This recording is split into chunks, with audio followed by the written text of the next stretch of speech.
Hello বন্ধুরা, কেমন আছেন আপনারা? আশা করি প্রত্যেকেই ভালো এবং সুস্থ আছেন।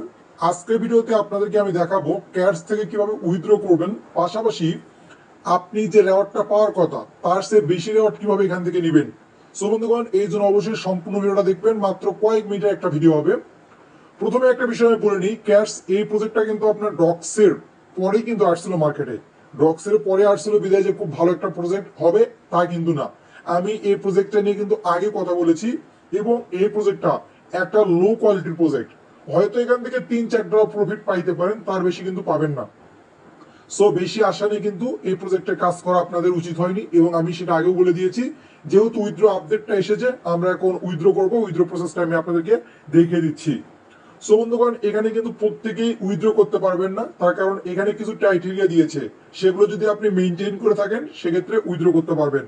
সো প্রথমে আমি আপনাদেরকে উইথড্রর বিষয়টা দেখিয়ে দিই। এই জন্য আমি ইয়ারটপ অপশনে আসবো। আসার পরবর্তী দেখেন ইউ আর ইলিজিবল। আমি কিন্তু উইথড্রোর জন্য ইলিজিবল হয়েছি এবং উইথড্র করতে পেরেছি। এখন আপনারা অনেকে হয়তো নট এলিজিবল হইতে পারেন। সো কি কি ক্রাইটেরিয়া দিয়েছে সেটা আমি আপনাদের দেখাবো। আগে উইথড্র প্রসেসটা দেখিয়ে দিই। ধরেন উইথড্র করার জন্য সেন্ড এক্সচেঞ্জে ক্লিক করলাম। আমি অলরেডি উইথড্র করেছি, তো বিটগেট এক্সচেঞ্জারে আমি আপনাদের সিস্টেমটা দেখিয়ে দিচ্ছি আপনারা কিভাবে উইথড্র করবেন। এক্সচেঞ্জে ক্লিক করবেন, কন্টিনিউ অপশনে ক্লিক করবেন। এখান থেকে বর্তমানে বিটগেট এক্সচেঞ্জের আপনি উইথড্র করতে পারবেন। এবং এখানে একটা বিষয় দেখেন, আপনি যদি ফার্স্ট 2 লক্ষর ভেতরে থাকেন সেক্ষেত্রে কিন্তু প্রায় আপনি 30,000 ক্যাশ কিন্তু বোনাস পাবেন। এই বোনাসটায় আপনার প্রফিট হতে পারে। তার কারণটা হচ্ছে এখান থেকে কিন্তু খুব একটা বেশি আপনি আর্নিং করতে পারেননি, এবং যার জন্য বোনাসটা আমি আপনাদের প্রত্যেককে নিতে বলবো। এবং আপনারা বিটগেট এক্সচেঞ্জে উইথড্র করেন সেক্ষেত্রে ভালো হবে।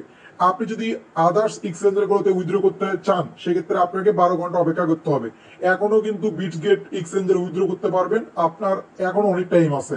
সো যাই হোক, আপনি ধরেন বিটগেট এক্সচেঞ্জের উইথড্র করবেন, এই জন্য এখানে একটা ক্লিক করে দিয়ে সেন্ড হিয়ারে ক্লিক করবেন। সেন্ড হিয়ারে ক্লিক করে দেওয়ার পরবর্তীতে এখান থেকে আই হ্যাভ ইট এখানে একটা ক্লিক করে দিবেন। এখানে আপনার বিটগেট এক্সচেঞ্জের ইউআইডি এবং ক্যাশের ডিপোজিট অ্যাড্রেসটা দিয়ে দিবেন। সো বন্ধুগণ, আমরা এখন কি করব, বিটগেট এক্সচেঞ্জের ভিতরে অ্যাক্সেস করব।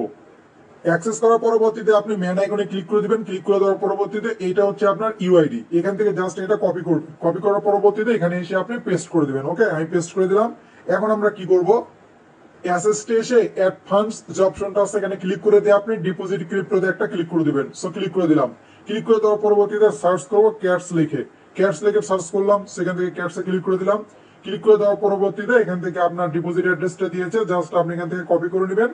কপি করে নিয়ে নিলেন, নেওয়ার পরবর্তীতে এখানে পেস্ট করে দিবেন। পেস্ট করে দেওয়ার পরবর্তীতে জাস্ট আপনি কি করবেন, সেন্ড অপশনে ক্লিক করবেন। তাহলে কিন্তু আপনার কাজটা কমপ্লিট হয়ে যাবে। আপনি যদি বিটগেট এক্সচেঞ্জে উইথড্র করতে না চান সেক্ষেত্রে আপনি 12 ঘন্টা অপেক্ষা করেন, দেন কিন্তু আদার্স এক্সচেঞ্জের উইথড্র চালু হবে। আশা করি বিষয়টা বুঝতে পেরেছেন। আর বিটগেট এক্সচেঞ্জের চেয়ে কিন্তু কুকয়েন আবার রেটটা বেশি হওয়ার মানে কথা আছে। কুকয়েনে কিন্তু বেশি রেট হতে পারে। এবং একটা বিষয় এখানে মনে রাখবেন, যেহেতু আপনার অ্যামাউন্ট কম এবং এখানে ডিপোজিট করলে বোনাসটা দিচ্ছে, সেক্ষেত্রে আমি বলবো আপনি বোনাসটা নেন। বোনাসে কিন্তু আপনার প্রফিট, এখান থেকে যেহেতু খুব একটা বেশি প্রফিট আসবে না, সেই জন্য বিটগেট এক্সচেঞ্জারে ডিপোজিট করাটা সবচেয়ে ভালো হবে। সো বন্ধুগণ, দেখেন কি কি ক্রাইটেরিয়া আপনাদেরকে দিয়েছে। সো ক্রাইটেরিয়ার ভিতরে যদি আমরা অ্যাক্সেস করি তাহলে আপনাকে একটা ওজি পাস যদি আপনি এটা করেন সেক্ষেত্রে আপনি ইলিজিবল হবেন। যে কোনো একটা রুলস মেনটেন করলে কিন্তু আপনি এখান থেকে ইলিজিবল হবেন। অথবা অ্যাট লাস্ট আপনি যদি একটা ট্রানজেকশন করে থাকেন সেক্ষেত্রেও ইলিজিবল হবেন। অথবা মিনিমাম 5টা ফ্রেন্ডকে রেফার এবং 15টা টাস্ক যদি আপনি কমপ্লিট করে থাকেন সেক্ষেত্রেও কিন্তু আপনি ইলিজিবল হবেন। এবং 5টা অ্যাভাটার আপগ্রেড করলেও কিন্তু আপনি ইলিজিবল হবেন।